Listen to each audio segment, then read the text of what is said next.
Primeira semana de desenvolvimento embrionário humano. Aqui nós temos o ovário. Esse ovário tem um folículo ovariano maduro. Esse folículo ovariano maduro vai estourar e, ao estourar, liberará o ovócito 2 humano. Esse ovócito 2 humano será fecundado no terço distal da tuba uterina e, após 24 horas do início da fecundação, teremos a formação do zigoto. Sabemos que nos mamíferos não há união de núcleos, masculino e feminino, os chamados pronúcleo masculino e pronúcleo feminino.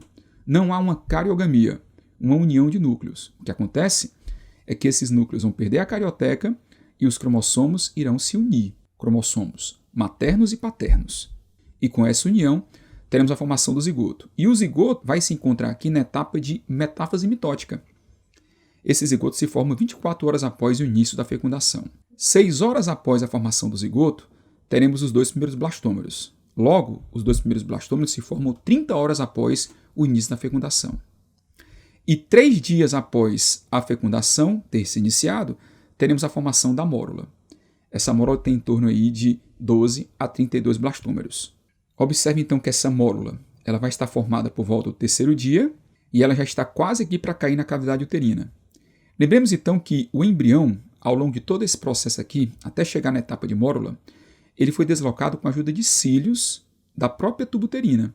Esses cílios batem sempre no sentido ovário-útero. Lembremos também que o que colabora para o embrião se deslocar para a cavidade uterina é justamente pequenas contrações provocadas pela musculatura lisa da própria tuba uterina. Por volta do 4º dia, a mórula chegará à cavidade do útero e irá se transformar em blastocisto. Essa transformação da mórula em blastocisto ela acontece por um processo osmótico. Dentro da mórula, haverá um aumento da pressão osmótica provocada pelo influxo de sódio para dentro dos espaços entre os blastômeros da mórula. Isso vai aumentar a pressão osmótica, deslocando água da cavidade uterina para dentro da mórula. Essa água, ao se deslocar, aumentará a pressão hidráulica, que afastará os blastômeros, formando então a blastocele ou cavidade blastocística. E com isso teremos a formação da blástula. Essa blástula aqui é chamada blástula inicial. Ao mesmo tempo que essa blástula se forma, por volta do 4º dia, haverá o desprendimento do embrião da zona pelúcida.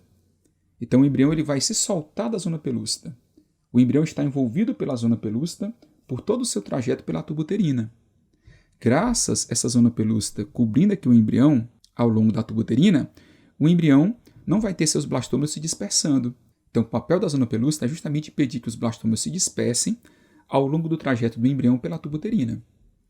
Outro papel da zona pelúcida é impedir a anidação do embrião na própria tuba. Então, o local ideal para que o embrião se desprenda da zona pelúcida é a própria cavidade uterina, que é o local correto para ocorrer a anidação ou implantação. Então, nós temos aqui o blastocisto inicial, e esse blastocisto inicial se formou a partir do ganho de água dessa mórula.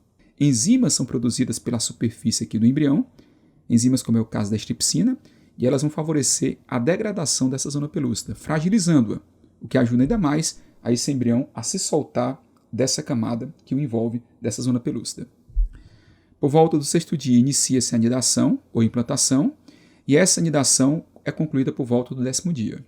Com isso, segundo alguns autores, só se considera gravidez a partir do momento que se consolida a anidação, ou seja, que termina a anidação ou implantação. Observe aqui, nesse 6º dia, o embrião nidando, essa anidação começa no 6º dia e ela termina por volta do 10º dia. Detalhe que o local comumente para que ocorra a gravidez é a cavidade uterina, mas essa gravidez pode acontecer em outros locais. Quando a gravidez acontece em outros locais, ela é chamada de gravidez ectópica. Mais de 95% das gravidezes ectópicas são gravidezes que acontecem na tuba uterina.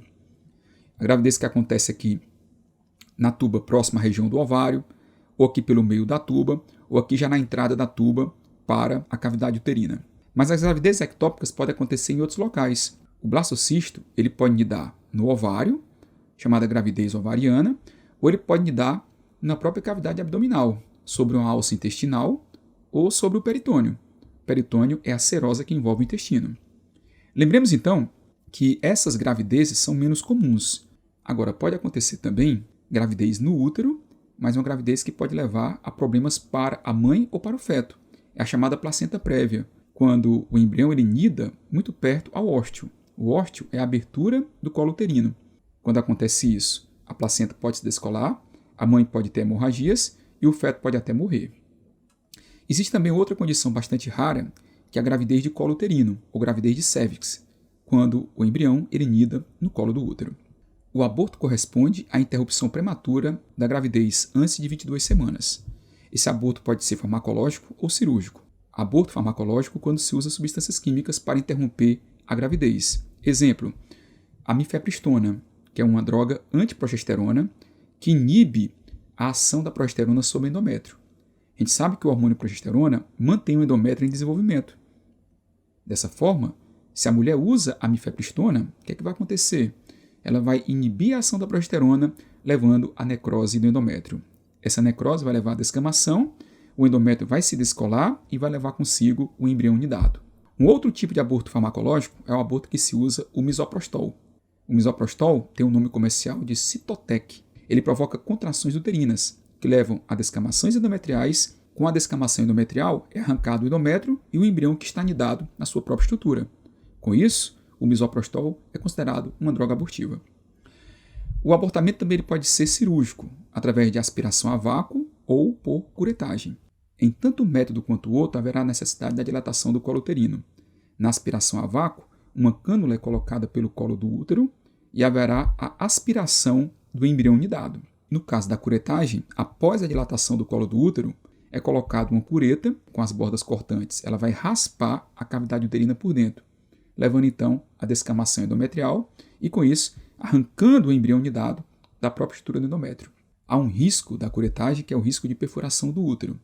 Por isso que muitas vezes preferem a aspiração à curetagem. Um outro ponto a ser considerado é a chamada pílula pós-coito, ou contracepção de emergência. Essa pílula pode inibir ou atrasar a ovulação. Ela também pode impedir a fecundação, porque ela aumenta a viscosidade do fluido uterino. Então, os espermatozoides ejaculados no canal vaginal não conseguiriam com facilidade chegar ao terço distal da tuba uterina. A pílula pós-coito ela é usada até 72 horas após o ato sexual. A sua eficácia é maior quanto mais próximo do ato sexual a mulher usar. Lembremos que essa pílula não deve ser usada como método de contracepção convencional, e sim de maneira pontual.